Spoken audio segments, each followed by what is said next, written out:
Ya saya rasa agak gimana-gimana gitu ya. Soalnya kan kita tahu Deddy Corbuzier itu dekat dengan penguasa kan. Jadi ya bagi saya satu sisi hal yang wajar, tapi dari sisi kompetensi saya kayaknya masih kurang deh. Tapi sah nggak kalau dianggap jadi gubernur itu karena pengurangan anggaran gitu? Kalau sah atau tidaknya kita lihat dari sisi aturan. Kalau saya lihat sih sah-sah saja, karena kan siapa saja bisa diangkat untuk jadi staf khusus kan ya, staf khusus Menhan. Tapi ya balik lagi, apakah itu eh, cocok atau enggak dari sisi kinerjanya atau segala macam, dan itu penilaian subjektif dari pimpinannya. Ini apakah ada boros anggaran? Saya rasa kalau untuk staf khusus itu dalam sisi anggaran kan udah ada pagunya. Boros atau enggaknya ya itu tergantung berapa nilai yang bakalan dikeluarkan ya. Kita kurang tahu lah untuk itu, tapi dalam aturannya kan sudah ada. Kita ikutin aja. Tapi layak nggak Corbuzier sebagai staf sus Menhan? Padahal kan Deddy Corbuzier ini dari sipil diangkat jadi tituler gitu. Iya. Layak atau tidaknya mungkin publik yang bakalan menilai. Tapi bagi saya sih masih kurang ya. Kalau menurut saya sih harusnya dengan efisiensi anggaran ini memaksimalkan yang ada aja, jangan menambah lagi personil terutama dari lingkup yang memang sebenarnya nggak ada basic pertahanan keamanan, walaupun dia mungkin memang udah pernah kayak pendidikan militer atau apa ya.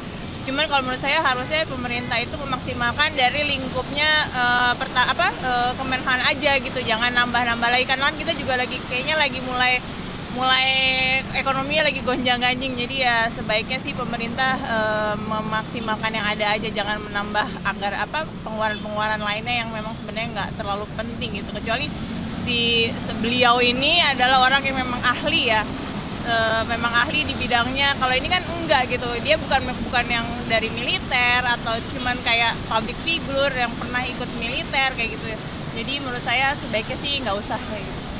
Nah, berarti bisa di ini pemborosan anggaran juga. Iya, ya bisa disimpulkan bahwa ini tuh yang dilakukan pemerintah itu pemborosan anggaran sih. Oh, bisa. Dia udah namanya tuh. Iya, Iya. iya.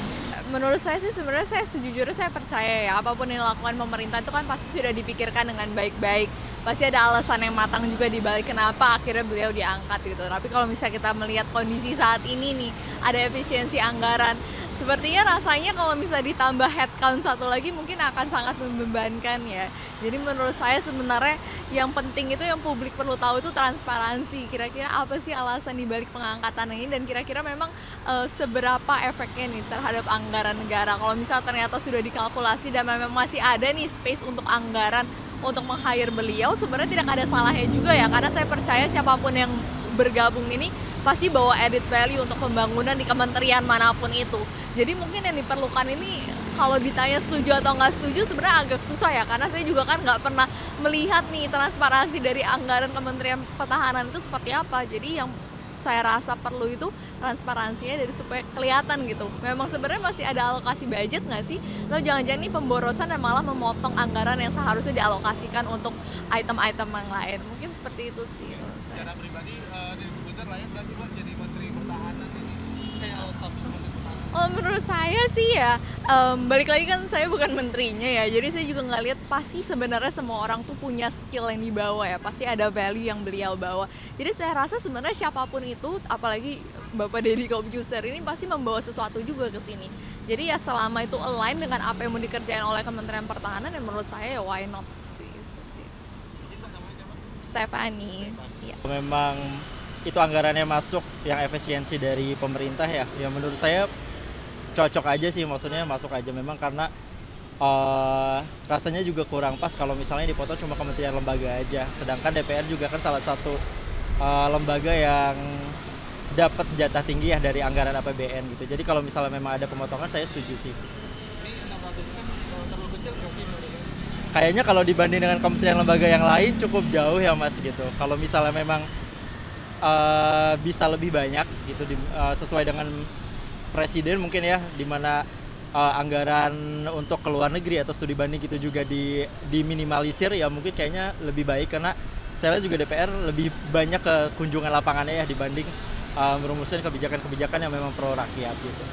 Secara kinerja secara umum DPR selama ini kerjanya gimana? Apakah dominasi pada presiden atau justru sebaliknya? Oke. Kalau misalnya buat kepengurusan yang ini setelah pemilihan yang kemarin mungkin belum terlalu terlihat ya, tapi untuk saat ini sih sepertinya belum terlalu kelihatan dan belum bisa dinilai ya kalau menurut saya gitu. Kalau yang tahun sebelumnya gimana? Yang sebelumnya ya mungkin kayaknya masyarakat juga udah tahu ya gimana cara menilai DPR gitu, baik secara langsung ataupun di media sosial kayaknya udah banyak yang tahu sih Mas gitu. Jadi mungkin harus yang jelas harus lebih baik lagi sih untuk kinerjanya gitu. Izin Mas, namanya siapa? Oh Irfan.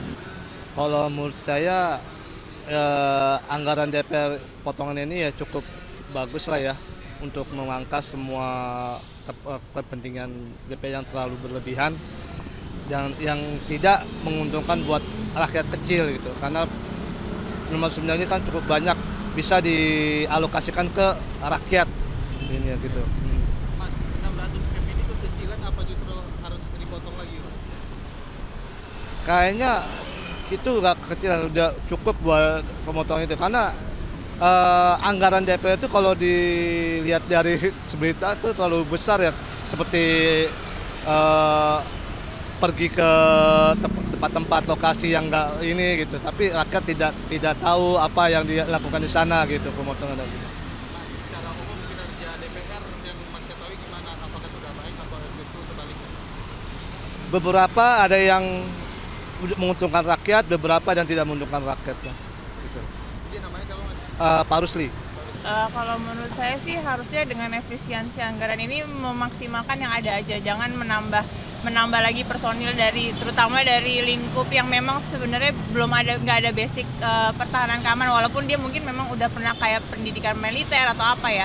Cuman kalau menurut saya harusnya pemerintah itu memaksimalkan dari lingkupnya Kemenhan aja gitu, jangan nambah-nambah lagi kan kita juga kayaknya lagi mulai ekonominya lagi gonjang-ganjing, jadi ya sebaiknya sih pemerintah memaksimalkan yang ada aja, jangan menambah pengeluaran-pengeluaran lainnya yang memang sebenarnya nggak terlalu penting gitu, kecuali beliau ini adalah orang yang memang ahli ya, memang ahli di bidangnya. Kalau ini kan enggak gitu, dia bukan yang dari militer atau cuman kayak public figure yang pernah ikut militer kayak gitu, jadi menurut saya sebaiknya sih nggak usah kayak gitu. Nah, berarti bisa di ini pemburusan anggaran ya? Iya, bisa disimpulkan bahwa ini tuh yang dilakukan pemerintah itu pemborosan anggaran sih. Oh, bisa. Dia namanya siapa? Iya. Iya. Iya.